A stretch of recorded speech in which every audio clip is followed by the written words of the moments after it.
PlayStation 5 mods in Baldur's Gate 3. This is something that I've been asked about a lot, and I've put on the detective hat and put in some research because I'm curious if PlayStation 5 is going to get the same mods that PC and Xbox users get. Now, this is something that's been talked about a lot online because if you've played Skyrim or Fallout 4 in the past, you'll know they don't got that many mods because there is some restrictions there in Sony not allowing PlayStation 4 and 5 users to use external assets in their games. However, I've went through and done a bunch of research here because this is something I'm very curious about and people have been talking about it a lot.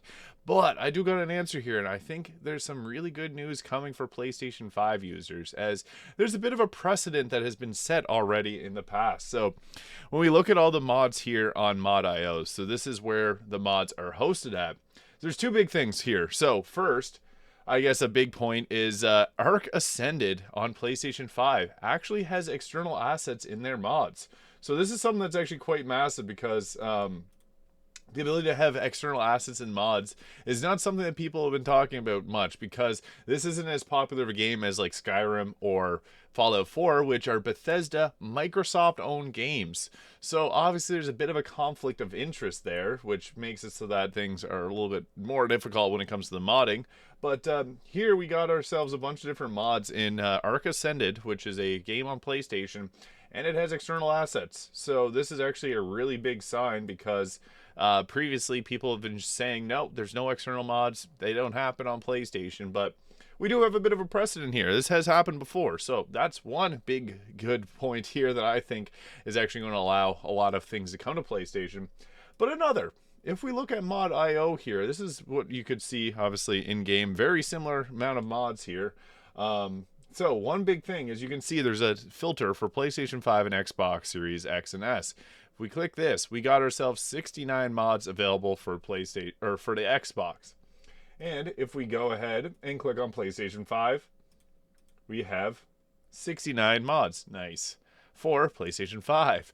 So this shows that we do have an equal amount on both here. They both get 69 different mods. Now, most of these are things that you wouldn't think, like Carousels Unlocked. That's in-game asset. Not a big deal. Party Limit Adjuster. That's not an external asset. However, Favoring Colors and Dyes. This is a little bit of a different one. It has different icons that aren't in the game. You can see here tons of different icons with different colorways, and it allows you to dye your armor different colors. So that's one thing. But there's one huge thing in the mod manager right now that makes me believe that PlayStation 5 users are going to get a lot of mods. So we scroll down here to the Mystic class. Now the Mystic has a ton of external assets in it. So if we zoom in here, we can see a bunch of different icons for different skills that the Mystic gets. It also has some external assets here with the images for the subclasses and for the image itself, which leads me to believe that we may actually get quite a few different mods that have external assets because this is a very promising sign. It has obviously a bunch of things going on here that aren't in Baldur's Gate 3 naturally. So I am extremely hopeful with this subclass being kind of like a very big moment for the PlayStation 5 modding community because this has, I think there's like a couple hundred spells that all have unique icons. Some of them are recolors of things that are already in the game, but if we look in, like a lot of these, like there's Thaumaturgy dyed pink. That's new, that's new, that's new, that's new, that one's new. Thaumaturgy dyed green. That one's new, that one's new. So we got a lot here that is not stuff that's in the base game. That is huge because we now have confirmation that we can have some things in PlayStation 5 that are not in the base Baldur's Gate 3. And if we look down even further, there's things like the Medusa's hair. So none of these are models that are currently in the game. So another big thing here that I think is kind of telling that we'll be seeing more mods come to PlayStation 5. Also different skins for dice. Now that's an external asset, obviously. There's nothing like that in the base game. So another check mark there. Some are little tweaks, like visible shields just shows your shield outside of combat.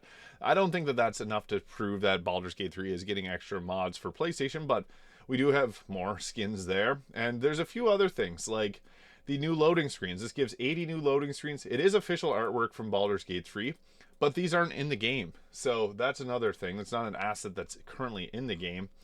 And we also have some different different colors for skin and different colors for eyes and hair.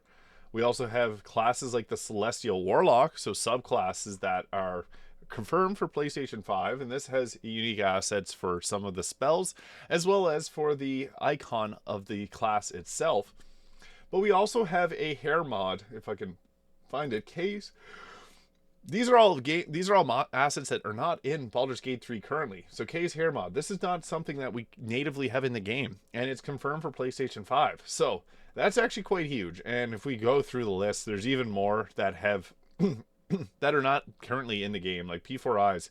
These eye colors aren't in the base game. They are recolors, so it is a little bit less, but the Remembrance Warlock, another one that has some uniqueness to it, but it does just use the Warlock's icon there, so that one is a little bit different. But the Mystic being a huge one that I think opens the floodgates for more mods being on the PlayStation version. So obviously this is pretty huge, but I just want to talk a little bit about what I think will also be coming to the mod manager. It hasn't been confirmed yet, but we got things like the Witch class, which is a really fun class with 4 subclasses that I think will come to PlayStation as well. This is the most popular. Like if I go by most downloaded mods, Faces of Faerun, which is already confirmed for the mod manager. This is in-game assets, unfortunately, but we do have some more that I think are very likely. If we have things like the Mystic class coming there with all of its unique spell icons there, this was one of the things that I made me believe that I think PlayStation 5 will just get as much as Xbox, along with Arc Ascended also having a ton of extra mods. But I'm just going to take you through some of the most downloaded ones because I think that a good number of these will come to console. Obviously, there's some that are exclusive to just like the better character panels. This is a keyboard and mouse one, so I don't think that this will come to the mod manager for PlayStation or Xbox because it's mainly for keyboard and mouse players. But you can see here a lot of them signify if it uses a controller, and the ones that have a controller by them, typically they are approved for available on console. So we even have the notifier on the mod manager itself, which is pretty big. So yeah, looking through these, we got a lot. I think the Aasimar race will also come. This is a really fun race because it uses it is in-game assets already. It has 4 different subclasses or sub-races. You can also look like Dame Aelin, which is an in-game asset, but I know a lot of people were asking for the Aasimar race, so I do think it will come. We also have some different heads here, which I do think if they're in the mod manager, I have a feeling like we'll get them. Like some of them look pretty great. Like great choices there. I feel like we'll get that. I feel like we'll get a bunch of more weapons as well and armors. We got ourselves the Spellblade School, which I think will come. This is again, we have seen precedent of in-game or different icons being used that are external assets. So I have a lot of hope. I'm just going to go through a few more pages to show off what's possible. Mindweaver class being another one that I think is very likely. D&D Expanded, giving a bunch of different races as well, is very likely. I think everything on this page is very likely to come, except for the better split menus, because this is a keyboard-only one, so everything you can see here, very likely to come, and even things like the Remembrance Warlock is already available on console for when that launches. So yeah, I have a lot of hope that PlayStation 5 users will get this, and I'm very likely to get it myself on PlayStation 5, just so I can play with all you guys on console. But there's a lot of good things coming for modders and people that enjoy mods in Baldur's Gate 3 for PlayStation. So yeah, just looking at this, even things like giving dreads to Will, I think that's possible, definitely, because I know a lot of people are asking me for these, but this is just different hair swaps, not a big change to the game scripting as well. So yeah, I have a feeling that we'll get a lot of these, hopefully. Some maybe not, like Tifa's outfit. I don't think that will come to Baldur's Gate 3 on PlayStation, because obviously PlayStation and Square Enix have a bit of a tight relationship there. So some things that are using, like even like the Demon Hunter class, I really like this class here. This is based on the World of Warcraft Demon Hunter, but I don't know if it's going to get made over because it is kind of another copyright thing. So yeah, just wanted to talk about PlayStation 5 mods in Baldur's Gate 3. So hit that subscribe button below if you haven't already. Leave some comments, let me know what you're thinking about PlayStation 5 mods. If you have any questions, also feel free to leave them below. Thank you so much for watching, and I'll see you all in the next video.